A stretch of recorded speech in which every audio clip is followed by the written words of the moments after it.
আবার কোথাও জমি দখলের ঘটনা ঘটছে, ধরুন এই বিধাননগরে 26 নম্বর ওয়ার্ড, সেখানে জমি দখলের ঘটনা। এবার জমি দখল যখন করতে যাচ্ছেন কেউ বা কারা, জমি মাফিয়ারা, দুষ্কৃতীরা, তখন জমির মালিক বাধা দিচ্ছেন খুব স্বাভাবিকভাবে। তাতে জমির মালিককে ব্যাপক মারধর করা হচ্ছে। আর এই পুরো বিষয়টা, এই জমি মাফিয়ায় দুষ্কৃতী, এই প্রমোটার, তাদের বারবারন্তে খানিকটা হলেও ইন্ধন দিচ্ছেন কে না থানার আইসি, যার এগুলো রোখার কথা।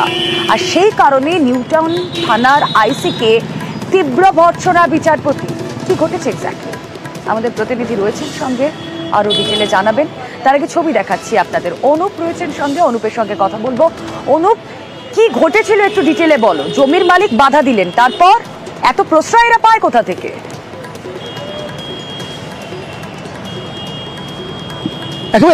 একেবারে বিধাননগর পৌর নিগমের 26 নম্বর ওয়ার্ডে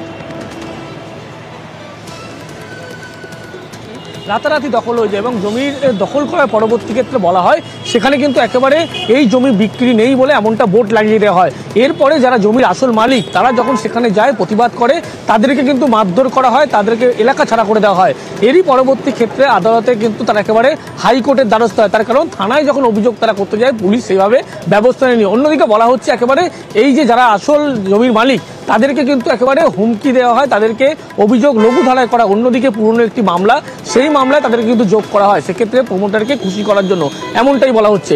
এরই পরবর্তী ক্ষেত্রে আজকে যখন আদালতে মূলত দুটি বিষয় নিয়েই তারা পেশ করা হয় রিপোর্ট, সেক্ষেত্রে কিন্তু পুলিশকে ভৎসনার মুখে পড়তে হয় এবং থানার যে পুলিশের আইসির ভূমিকা, সেই ভূমিকা নিয়ে প্রশ্ন তোলেন এবং বিচারক কিন্তু কড়া ভাষায় ভৎসনা করেন। তার কারণ ইতিমধ্যেই যে তথ্য উঠে আসে, তথ্য অনুযায়ী কিন্তু একেবারে পুলিশ এই বিষয়ে কিন্তু পুরোপুরি মদত দিচ্ছে, কে মদত, থানার আইসি মদত দিচ্ছে, এমনটাই কিন্তু আদালত এই মন্তব্য করে।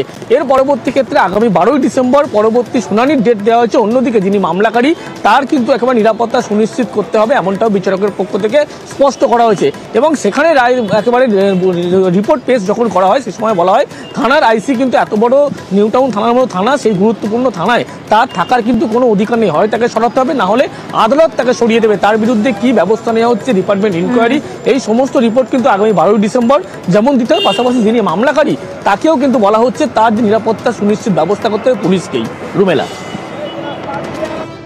2 কাঠা 1 ছটা জায়গা আমি অনেকদিন আগে কিনি, যখন বাড়ি করার উদ্যোগ নেই তখন পাশের বাড়ি কার্তিক প্রামাণিক ওরা এসে প্রায় বাধা দেয়, যেহেতু ওর বাড়িটা পিছন সাইডে জায়গা কিনে করেছে, ওরা চাইছে ওই 2টো প্লট কিনে প্রমোটিং করবে। হঠাৎ একদিন ছেলে 1 মাস পর যে সন্ধ্যের দিকে কি আমার গেটটাকে ঘিরে দিয়েছে এবং কাঁচা কনস্ট্রাকশন, কাঁচা বাজিল তো হাত দেওয়ার সময় পড়ে যায়।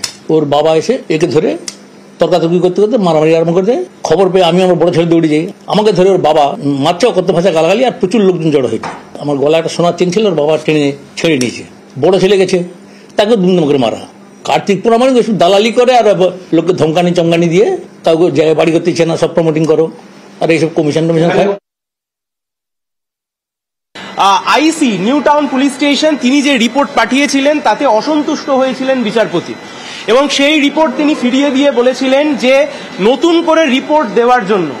আজকে সেই একই রিপোর্ট কপি পেস্ট করে আজকে আবার মহামান্য আদালতের সামনে পেশ করা হয়, যে কারণে বিধাননগর কমিশনার অফ পুলিশকে নির্দেশ দেওয়া হয়েছে নিউটাউন পুলিশ স্টেশনের আইসির এগেনস্টে স্ট্রিক্ট ব্যবস্থা নিতে, weather it will be disciplinary action or anything else.